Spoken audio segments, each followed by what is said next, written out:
Hey traders, Marcello here, founder of the Day Trading Academy. Today we're going to be responding all of the questions that you guys have.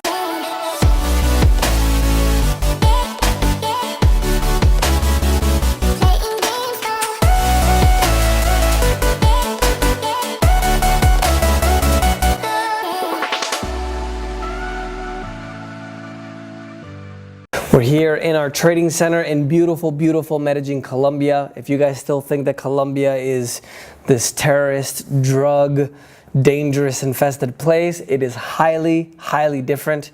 I've been traveling around the world now for over, I think, 8 or 9 years. And this is where I decided to set my base. So I would highly recommend that you guys come and visit. The first question is a serious question from Ivo. Ivo, first you were recording videos on how you took a $25,000 loan to trade and you blew it. I lost it in a month, Ivo. Remember, I did take out more loans after that as a responsible person that I am. Now you put another video how you basically don't recommend nobody. By the way, it's don't recommend anybody, just to let you know, to quit their job to be a full-time intraday futures trader. Good, so where's the truth? So, Ivo, I think you're trying to catch me in a lie, and neither of those two things are a lie. I did take out those loans, and I did lose it in a month, if I remember correctly, and I did take out more loans after that. So, me advising people to not quit their job, I don't think has anything to do with actually me taking out those loans, because when I was in college, I did still work. So, the reason why I tell everybody to not quit their jobs is because it's very important to know that obviously trading is a psychological endeavor. It is not a technical endeavor. Most people think that they can buy this kind of holy grail indicators or software or platform, and at the end of the day, the success that people have, it doesn't matter what indicators you use, it doesn't matter what strategy you use, it doesn't matter what market you trade at the end of the day, right? It really matters what's inside and how you're able to manage the emotions and things psychologically. So, I don't know obviously I'm going to put the comment, or you guys already saw it. I don't know what your taxation about what traders has to do. That's a completely different topic. So I think you're just I think you're just trying to cause a little bit of trouble, to be honest with you, Ivo. So both of the things that I stated are true, and what you're saying about the taxation, about the U.S. citizen or permanent resident, actually isn't correct. It actually depends on what market you trade. The futures market does have beneficial tax treatment, which is a 60-40 scheme, but it is not 40% taxation. So keep that in mind, my man, okay? But good job trying to obviously catch me in a lie. John Martinez, how do you know when you're ready to transition from sim to live? John, I think most people try to put a lot of pressure on themselves by automatically assuming that they're going to get this right away, or they're going to automatically learn how to do this tomorrow, or they set a date where they say, well, this day I'm going to go live, or in the case of some of our own traders, they have actually leveraged themselves because they automatically had the expectation that they were going to do really well. And one of the things that I've tried to do in all of my videos is be a bit transparent with you guys and try to share with you the fact that just because you buy a course somewhere doesn't necessarily mean that you're going to be successful trading. Obviously, there's a lot of fraud and things like that out there, but at the same time, I think that us as people who buy courses and things like that, it's our fault as well, because we have this expectation that we're just going to buy a course and tomorrow we're going to be millionaires, and that's not the way it works. I've lost a ton of money trading. I freely admit it. The student loans I took out, in the last few years, I took, I believe, if I remember correctly, an $82,000 loss with oil during the Iran oil crisis in 2014. I took a $50,000 loss in 2014 trying to catch the run up in silver that we saw this year in 2017. So losing is part of the game. And kind of returning to your question, John, the only thing that you should look at when you're trying to go from sim to live is making sure that you have the consistent results. So it doesn't matter if you're making $1 a day, if you're making $20 a day, or if you're making $50 a day. At the end of the day, if you're positive consistently over time, that's when you're ready to go live. So if I would say when you have 3 or 4 weeks of consistency on sim, that's when you can try to go live on your own account. So good question, my man. Let me know if you have any questions on that. KB, 2 questions. Except for the weekends, do you trade every day? So KB, I have adjusted the way that I personally trade. I have to manage quite a bit of things now, and obviously I have a few projects with some of my other businesses down here in Colombia. So I don't, when you day trade, you have to literally remove all distractions and literally focus just for an hour or 2 hours or however long you're going to trade. That's one of the advantages that I find with trading futures, because you don't have to do homework like with stocks or Forex.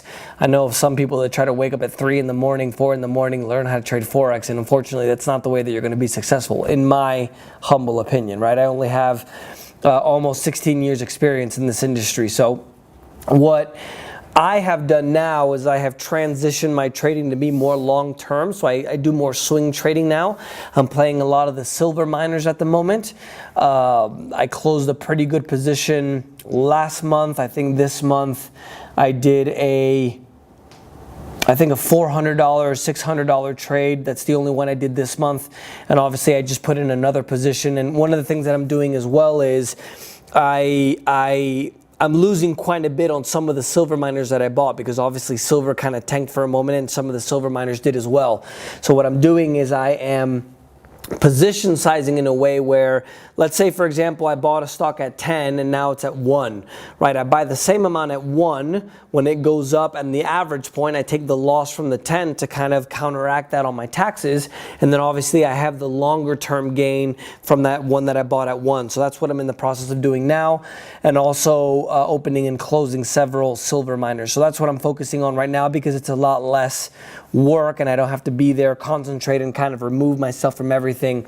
So that's basically the way that I trade right now. I'll probably get back into intraday trading once I can kind of clear up all of these other responsibilities I have, but that's what I'm doing right now. Thanks for the question. Your second question, KP, what are the primary media sources you use to get your economic news or stats to assist you with day trading? For example, do you read Wall Street Journal, Bloomberg shows, or a combination of media sources, or just one media source? So KB, if you're going to learn how to trade, one of the things you're going to learn is that whatever the news say doesn't matter. All right, I would focus on 100% technical analysis. So for example, it doesn't matter why oil went from, whatever it was, $110, $115 all the way to $25 this year. It doesn't matter why it happened. Whatever the news said that happened, it doesn't matter why. It only matters that you can see the drop in the market, right? So it doesn't matter, for example, why oil came back up. But if you see it technically on a chart, you can go long. So for trading, we don't look at anything analytical or anything in the news per se. One, because I think the majority of the news nowadays is biased. I think that most of the news nowadays is only to get kind of clicks and views. So they don't really share with you what's actually happening. I do read some news, but I don't watch any TV, and I mostly read a site called Zero Hedge. It's a site that I think it's sarcastic, let's say, right? So this economist that always appears on the news and always is supposed to be an expert on where things are supposed to go, specifically oil, they'll highlight how he said yesterday that it was supposed to go down and it's never going to go up ever, and then the next day it literally goes up by $1 or $2 and it goes up by a lot. So things like that. They clear up a lot of things that most people don't tell you about in the news. A lot of the underground stuff that they actually have proven. So I actually prefer to read Zero Hedge because, one, it's funny, and two, it's actually the truth rather than, excuse my French, the bullshit that you guys read or see on the normal news. Because obviously I think even CNN now has been caught on several occasions just lying about news. And obviously, whatever part of the political spectrum you're on, whether you're on the left or whether you're on the right, I think that we're in a society nowadays where we don't accept other people's opinions, and except of looking at the facts, we only just yell and fight if we're on the opposite sides. So that's why I don't pay attention or read the Wall Street Journal, do any of that, because I think most of the news is nonsense. And most of the news they're reporting is not really news at all, so in my personal opinion. So to actually look at the news items to avoid when you are trading, we look at a site called forexfactory.com. And obviously there's certain things that you have to learn how to do to be able to know what is a high impact item or what item of news is actually affecting the markets. One of the things that I've seen over the last year or so, KB, is that the majority of the news isn't really affecting the market anymore because the market is right now so manipulated. So those are a few of the things that I would recommend you do. Great question. As always, let me know if you guys have any other questions and I'll be happy to answer them here on YouTube. Don't forget to subscribe as well.